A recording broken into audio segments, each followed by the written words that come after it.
So today is Gimmel Tammuz. Today is the yahrzeit of the Lubavitcher Rebbe, of the Rebbe. It's 30 years since his passing. So I want to share with you reminisce of the way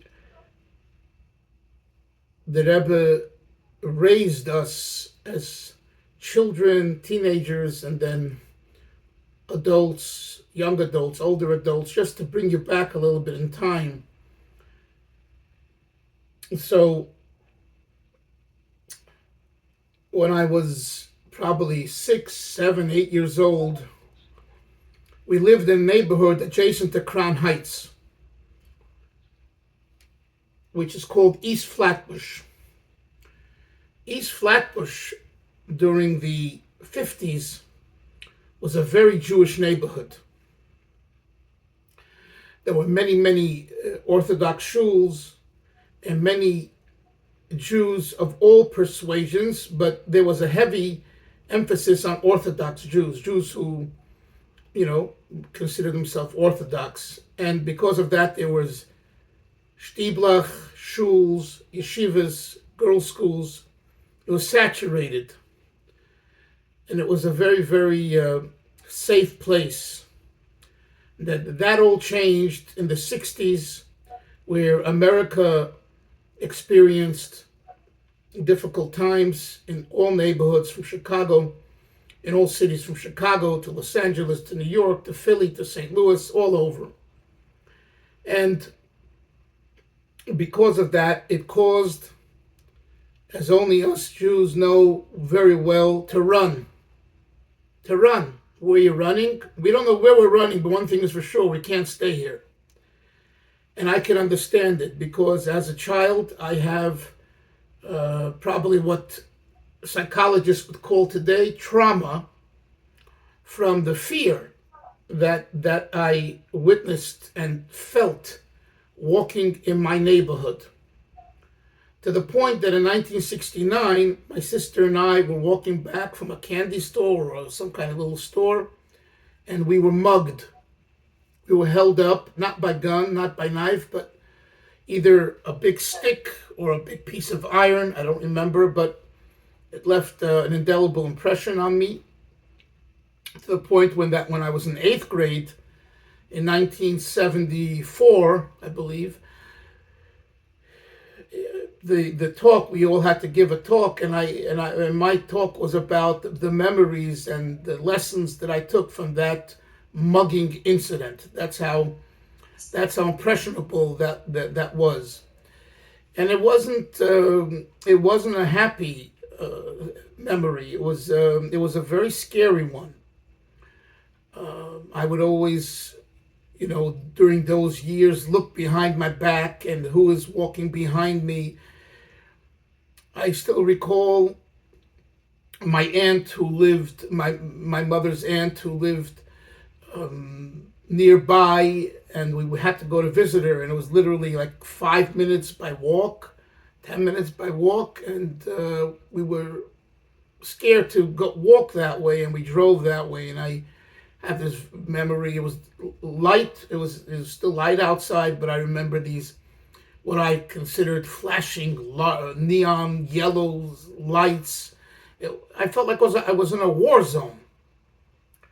And so it was a very scary time in inner cities at that time. And what happened then was that everyone left, all the Jewish people left East Flatbush, and they moved. Many of them moved to Borough Park, where I live now, because it was a safe haven. And the reason for that is not because of the Jews, but because of the Italians. Because with the Italians, if they don't want someone to move in the neighborhood and you mess with them, the first thing you know, your tires get slashed. The next thing is your windows are broken. And the third thing is they break your arms. And the fourth thing is you end up in a white bag, in a white bag. And they mean business that way. And they also identified very nicely with the Jewish people because we share values, for example, family, food. So the Italians and the Jews, we got along. Although, we had skirmishes, and sometimes it involved knives and fighting. We had that too in Borough Park / Flatbush. But by and large, there was an understanding. So when Jews moved into Borough Park and really populated it, you still had the mafioso there. I mean, we had mafia families on my block. The house, when we had COVID and we davened in someone's backyard, I was told that was a mafioso house. And they would have these grand parties in the back on a Sunday or July 4th, and with beer and women and men. It was happening, and you didn't say a word. And nearby, Borough Park is Bensonhurst, which again is even till today, they say still mafia families they live there. So, but that kept the neighborhood the way it was, and it is today. That's the only reason Borough Park never became a neighborhood other than, Jewish people and Italians. Today, Italians aren't there. They sold out to the Jews. They made their big money, their good money, and they moved to New Jersey. They moved to Staten Island, to Long Island. Anyway, why am I saying this? But growing up in East Flatbush, it was walking distance to Crown Heights. And my father, may he be well, God willing, will become 87 in September, and who walks every day for an hour and is the life of the party in 770 at the first minyan at 7 o'clock. If you want to have some fun and enjoy a slow davening, you join my father's minyan. He can be heard from one end of the 770 to the other end, and the guys love it. So he would take me to farbrengens, and I didn't want to go. I was rather lazy, I didn't want to walk, and he applied his hand to my backside, and he said, "Move." And I have witness to this, someone who saw it from across the street, and he remembers it, till today. And he told me, "I remember the way you would sit on the floor and you wouldn't want to move, and your father said if you don't get up, you're getting a potch." And I didn't get up, and I got the potch, and I started to walk. When we came to the farbrengens to 770, there weren't thousands of people at the time. This is Shabbos, talking about Shabbos, but there were hundreds of people. And my father wanted his little boy to see the Rebbe. So he picked me up and he gave me to one of his friends who was on the bleachers in 770. The back wall were like 3-4 rows of bleachers, mostly young students who were standing there, because the married elder men would sit in rows in front of the dais in which the Rebbe spoke at. And I remember being picked up. I remember it like now, and my father's friend took me and said, "That's the Rebbe, that's the Rebbe." And that was about 7 years old, 6 years old, 8 years old. I can't, So the Rebbe had a way that because of our parents and grandparents who came from the Holocaust, came from Stalin, came from an America that was that wasn't really living with Judaism, with Yiddishkeit on the highest level. So the turning point in the 1950s, it was just after the Holocaust, right? The previous Rebbe, Rabbi Yoel Kahn, passes away in 1950. The Holocaust ends in 1945. The Rebbe becomes the Rebbe then. A year later, in 1951, he accepts the leadership. He's a young man. He's energetic. He's smart. He's an engineer. He knows science. He knows math. He knows Shakespeare. And he knows Torah. He knows all of Torah. He learns Gemara, Chasidism, Kabbalah, Musar. And he starts responding to people's letters extensively. And he is up 3 nights a week. Sunday night, Tuesday night, and Thursday night, all night if need be, all night, seeing people called yeshivas, private audiences. This riveted the Jewish world at the time because he was a phenomenon. His father-in-law, Rabbi Yitzchak, was a Jew who suffered through Stalin and through the Holocaust. He was saved miraculously. He had illness. Um, he came to America in 1940. He came as a shattered man. If you take a look at the videos of him coming in 1929 for a visit to America for a year approximately, traveling around to St. Louis and to Detroit and to Baltimore and all over, raising funds for Lubavitch and for the Jews in Russia and the yeshivas and all that, and encouraging people to strengthen the Yiddishkeit. And you compare him then to the way he was in 1940 when he came, it's two different people. Two different. You just look at the way one. He's tall, he's strong, he could see a man. And the other one, needs help to walk, and he's basically confined to a wheelchair. But that contributed to the impact that he made on Jews during and post Holocaust, because the Jew was decimated, the Jew was destroyed, especially the Orthodox Jew was destroyed, and he gave them hope, because he showed that even though he himself, in a sense, is destroyed, he keeps on going. And he went on for 10 years. And he created 3 organizations. And he took his 2 son-in-laws and he made them, heads of this department and that department. And they really helped rebuild Yiddishkeit. Not only Chabad, but Yiddishkeit.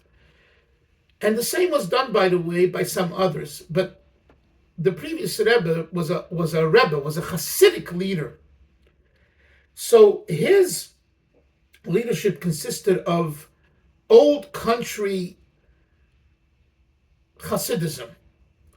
And when one went to him, one was touched that way. So, for example, Reb Shlomo Carlebach, right?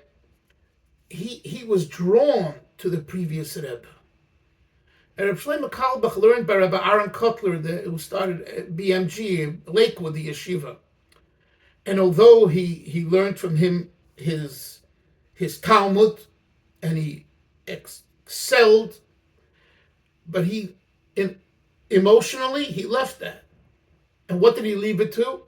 He left it for the previous Rebbe. Out of all the Rebbes that he knew, and Reb Shlomo knew everyone that was around at the time, it was the Frierdiker Rebbe that he identified with, and that's why he became a Lubavitcher Chassid. The emotional potency of the previous Rebbe was very powerful. His spudik, not just the shtreimel, but the tall one, and the black gray of his beard, everything together, you were looking at an angel. And that was very, very, very impactful on that generation. It reminded them of the Rebbes in Poland, in Hungary, in Russia. It reminded them of their Zaydis. So the Rebbe is a young man with a black beard, and it's rolled up, wears a tie, The previous Rebbe also wore a tie, but I'm saying, and he's an unknown figure, because the Rebbe was never a loud person. He was always to himself. He did things behind the scenes. So it was during the 1950s when the world and the Chabad world and Hasidim got to know who he was. Until then, he was an unknown. Again, a few people here knew him, a few people, and they were blown away. They found this jewel in a closet who's come out of the closet, and when he opens his mouth, it's pearls of wisdom. And not only is it intellectually pearls of wisdom, but when he spoke in those 10 years, it was after his father-in-law's passing, he was devastated, and he was emotional, and he shared that, and people saw that this young kind of intellect who was in Berlin in 1929 and 30 and 31 with Rabbi Soloveitchik and Rabbi Hutner and from JTS knew the one comes from the Apta Rebbe. I forget his name now. Anyway, is a very, very deep person and a very emotional person in the sense of he's not just this cold intellect. He has deep feelings, and he shared them at the farbrengens when he spoke. And he opened up for us how to view what a tzaddik is, how to continue the life of a tzaddik after the tzaddik passes away. So today's Gimmel Tammuz. It's 30 years. I made a few clips, and I really believe what I said. You can either celebrate death or you can celebrate life. And this is true for each and every one of us on the yard sites that we have in our life, a parent, a relative, a friend. What do you emphasize? Do you emphasize the kind of the death, the negative? They're gone. Goodbye. Or do you see the life today in those same people? And the Rebbe spoke many times that on one hand we say Kaddish, and I did say Kaddish for the Rebbe today, the little I could do, and we give tzedakah for the soul, and we make a farbrengen like we're doing now, and we share with others, right? With family, very important to tell your family about this great tzaddik whose yard site is today. We do all that, but that's not enough. We need to emphasize the continuation of the life of a tzaddik in our life. And if we cannot find that continuation, then we need to explore deeper, right? So, and I'm not saying this because I have no other choice. Like, okay, if you don't say this, what else are you going to do? Your Rebbe passed away 30 years ago, and you guys haven't chosen another Rebbe, so you're stuck, right? That is a very narrow-minded view of the whole situation. I think, you guys know from being exposed to myself and to other Chabadniks, like Rabbi Lou in Florida last night when Moshe Drucker attended a farbrengen. I think you see that these Chabad rabbis and shluchim and Chasidim are pretty smart. You know what I mean? They're not stupid. And if they felt that this system is not working and we need to appoint a new Rebbe, they would do that. In other words, what I'm saying like this, notwithstanding the fact that there's a tradition of Chabad, and after the Rebbe passed away, I went over to one of my teachers and mentors, and I asked him, what now? And the first thing he said to me is, there is a tradition in our Chasidism, in our group, there's a tradition that Mashiach will come when there is no living Rebbe. Now, a tradition, tradition, go find the tradition. But that's the Masorah that Hasidim gave over, and I'm giving it over to you. Why that is, I don't know. But what I do know is that I need to do whatever I can to be part of this tradition. In other words, and I saw this with the Rebbe, and I heard it myself for 30, 40 years of my life. I heard him talk about Mashiach, demand Mashiach, give ideas to bring Mashiach. There's no question about it. To the point where some have taken it in certain ways that the average person, the average Orthodox Jew doesn't relate to, and thinks it's mishagas.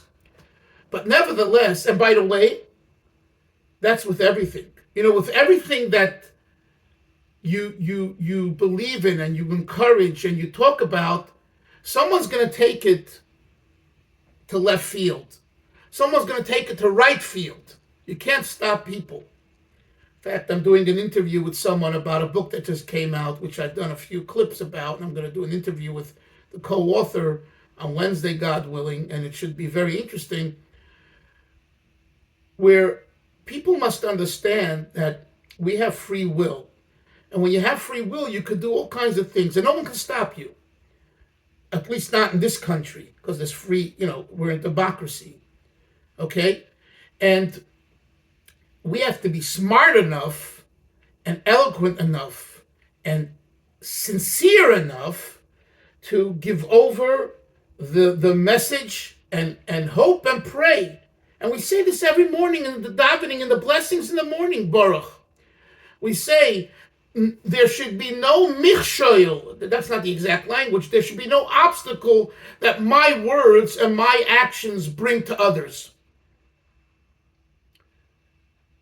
Because people take people's words and ideas and and that's, by the way, what happened with the students of Rabbi Akiva. We just finished the Sfiras HaOmer.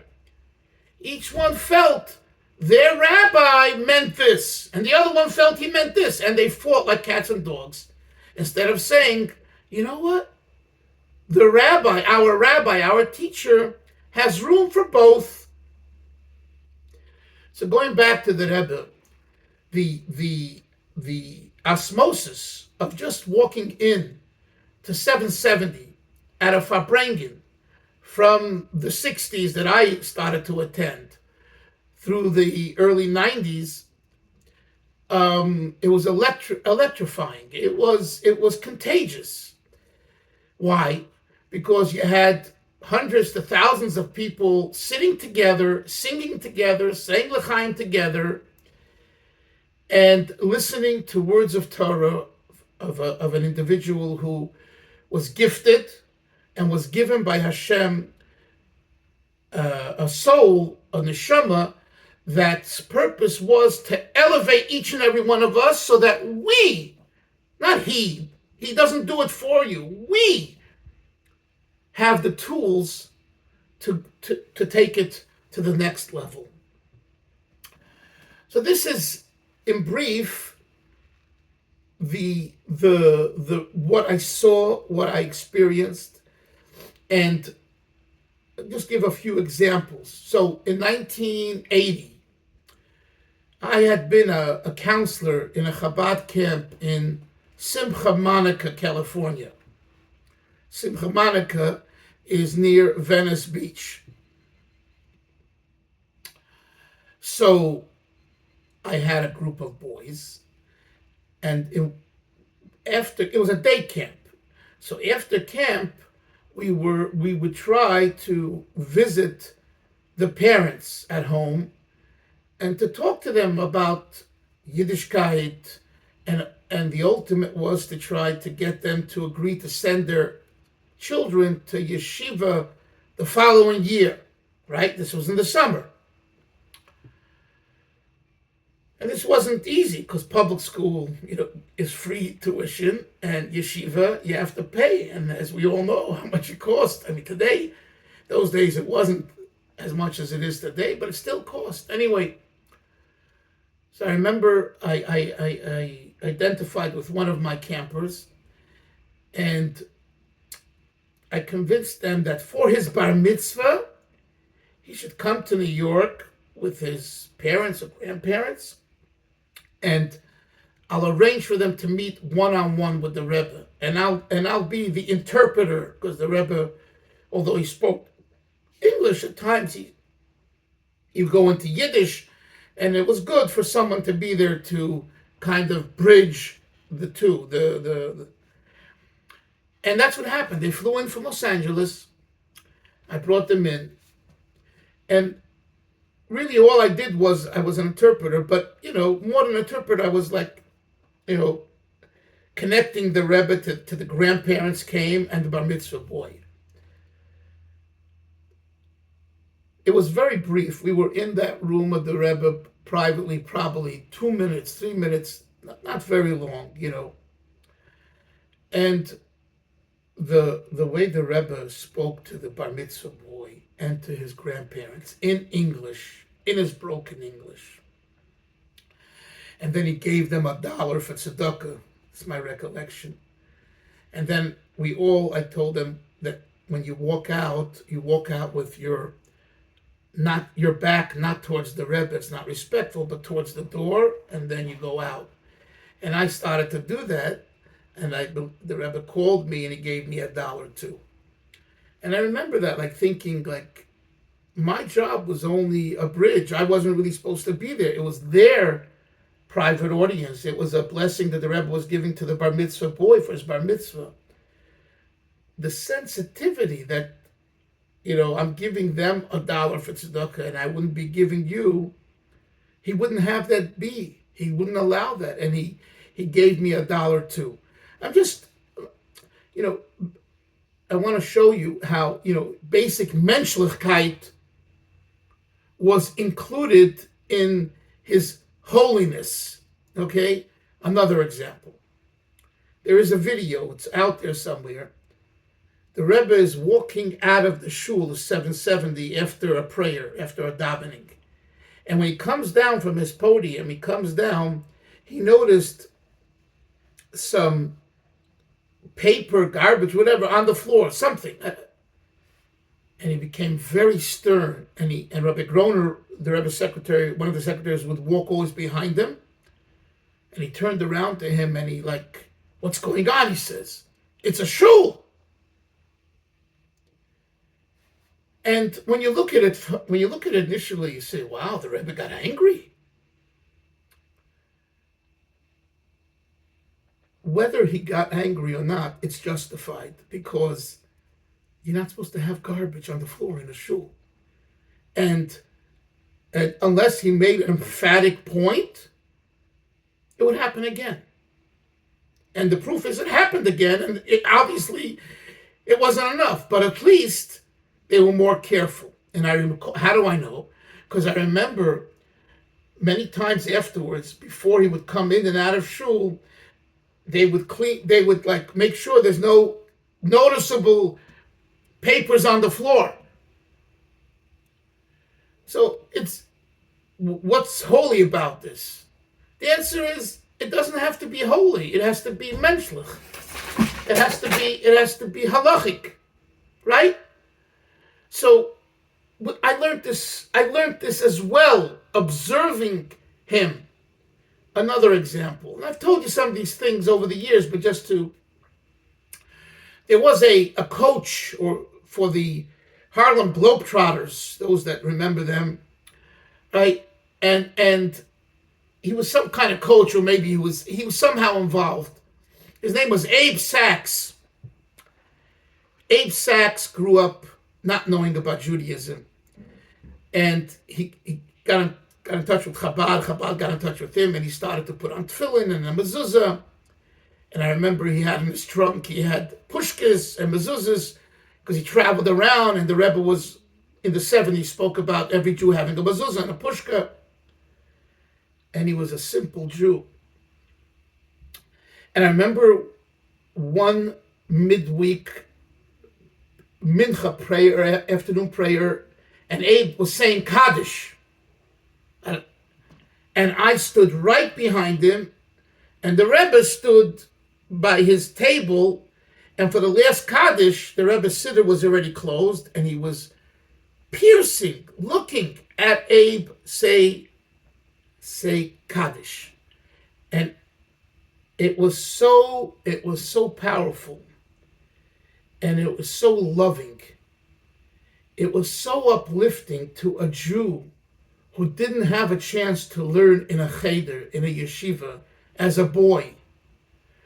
And as he got older, he identified with God, with Torah, with Jews, and he emotionally connected.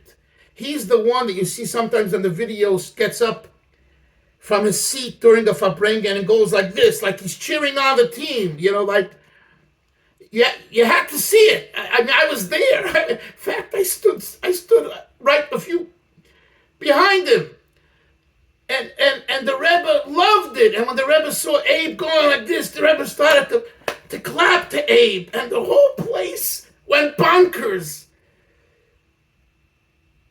It was so beautiful, so deep, so sentimental.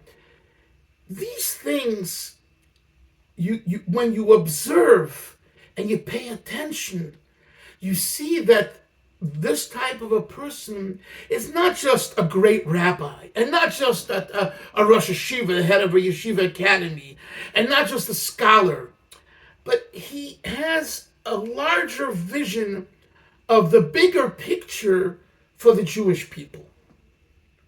And that is what caused so many of his students, myself included, to do what he said he wants of us, to reach out and go out. You know, most Chabad rabbis, or many Chabad rabbis, can sit in Lakewood or in Panovich or in Jerusalem and in a kollel and give a shir and be part of that world. Believe me. But instead, they dedicated themselves to bring Jews back to the fold and to teach Torah. Why? Because that's what the Rebbe wanted. And why did the Rebbe want that? Because this is what the world needs now. In other words, the assimilation is so great. Just yesterday here, I was talking to someone, and he said, like, things are so out of control. Things are so out of control. Okay, what's the answer? To cry about it or to do something about it? Let's do something about it. Let us stem the tide of assimilation. Let us do it through bringing in light, positivity, okay? Chicken soup for the college student. Because they're no longer interested, is there a God or no God, chas v'sholom, and reconcile the existence of God. They're interested in girls, money, and good food. That's what they're interested in. So you got to talk their language. You provide all three at a Chabad house, and you got 400 or 500 people for a Friday night meal. University Tallahassee or Gainesville, Florida has, right? Someone was there, he told me yesterday, I was there Friday night, hundreds of students for Shabbos meal, Shabbat meal.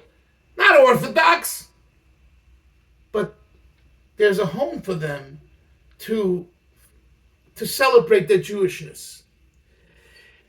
The Rebbe wanted this. This is what he wanted. This is what he wanted. Now, at the same time, he wants what we're doing now. To learn seriously Chasidism and Tanya and to farbrengens. For us, this is what he wants. So, the whole idea of a Rebbe and celebrating his life on the 30th yard site is making a resolution, every one of us, to ourselves sometime today. In addition to writing what's called a pidyon nefesh, if you haven't done so, it's not yet over. You write a letter, it's called a pan, a pidyon nefesh. You write for yourself and your wife and your children and your friends the names in Hebrew or in English for whatever you need, health, parnasa, shidduchim, whatever. Of course, shalom, true shalom in Eretz Yisrael. But in addition to that, you need to consider some resolution, because the resolution grounds the thought and emotion into something practical. Otherwise, it remains theoretical. It means, ethereal. But it's like, it's in Yiddish, there's a good word. It says, "Se Luft Geschäften." You only understand, I see him smiling. Luft, it's air. Luft is air. Geschäften means business. Like, it's a bunch of hogwash, okay? It's nonsense. It's like, in Russian, the Rebbe would always say, "Taporu da plachu." Taporu da plachu means the axe to the wood. You can hold an axe here. You have a tree here, and you don't go like that with the axe to the wood. The tree remains a tree, and the axe remains an axe. You gotta go like that. A hachlota, a resolution. Don't take larger resolutions, big resolutions, because it's worth zero, zilch. Take something small that you haven't done yet, whether it be in a Jewish custom or a mitzvah or helping someone, whatever it is, and track it month by month how you're doing in this resolution. If it could be something that the Rebbe spoke about, for example, the 7 universal laws. You don't have that in Eretz Yisrael so easily, but Mark and I and those that live outside, we have non-Jews, and Mark in particular, deals with a lot of non-Jews. Okay, the concept of belief in God. I'm not telling you, you're a Muslim, be a Muslim. You're a Christian, be a Christian. But, let's heighten it. Let's go one level higher, And again, you don't have to be dogmatic. You slip it in to the right and to the left. There are things that the Rebbe spoke about, and he spoke about that in the 1980s. Talk about the idea of, he spoke about energy conservation. There are things, you look into his talks in the 80s in particular, the public farbrengens, when it was televised on cable TV and also on the radio, he spoke usually one long talk about a universal thing. Well, let's talk about 1979. He spoke about transcendental meditation. That was very big in the 70s, which I'm sure some of you know. Hillel is not here today, but Hillel knows very well about this. And the Rebbe wrote to Dr. Abraham Twersky and to Dr. Judah Landis of Palo Alto and others, encouraging them to create a kosher Jewish meditation mantra, whatever, TM, the kosher. And Dr. Landis, of blessed memory, who I brought twice to Marin County to do a session, tried.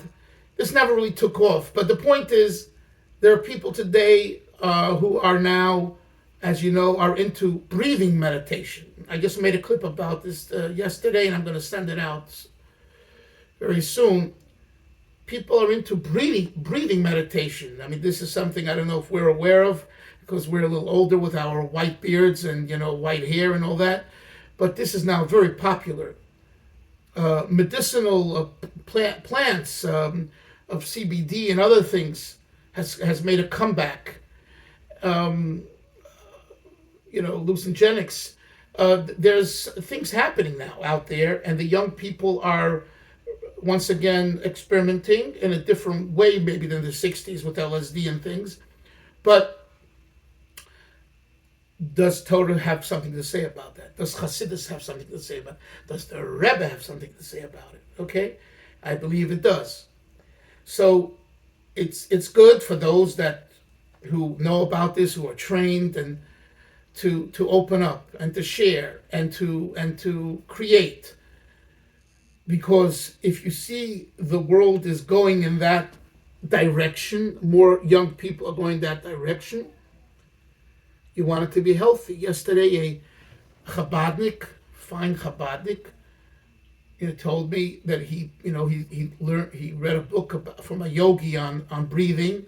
I forget the name of the book now, and it's helped him so much in his sanity. He had issues with alcohol and drugs, and he's cleaned himself up, and the breathing has helped him. I said, God bless you. But I said at the same time, the whole idea of an neshama, God says, I blew within Adam in his nostrils a soul. Vayipach bi'apav nishmas chayim. So where did this breathing come from? Genesis, Bereshis. Okay, now we need to, tweak it. Today, if you don't tweak it, it's boring. Okay, we'll tweak it. The Rebbe encouraged this, all in a kosher way. The whole idea of social media, the whole idea of communication, satellites, and internet, right? Many in the Orthodox community shun it. It's idolatry and all of that. From what we could see with the Rebbe, he didn't have that attitude. He definitely had the attitude. It has to be guided, and you have to, watch it and be careful and use it for the right things. But to say that something is inherently evil when it can be used as a vessel to communicate godliness and Torah, he didn't have that approach. When Rabbi Weinberg started to teach Tanya on the airwaves, on the radio, there was criticism from the Satmar community and other communities. This is disgusting. Tanya, such a holy book, on the Treif airways where you hear rock and roll and disgusting things. And the Rebbe spoke about it in 1964, 66, and throughout the city. And he said, here we have a new vessel to communicate Torah and Chasidus. The fact that other people use it for foolishness and things that are forbidden and not good and disgusting, what can I do about it? That's, therefore, live in your cave, don't go outside, because it's 95 to 100 degrees now all over the country, right? In America and Eretz Yisrael and all, right? Don't walk outside because people are 3/4 undressed. What's the answer? Walk in an area where you don't see as much of that. Turn your head around. Whatever. But you need to live, And don't park yourself walking on beaches when everything is exposed over there.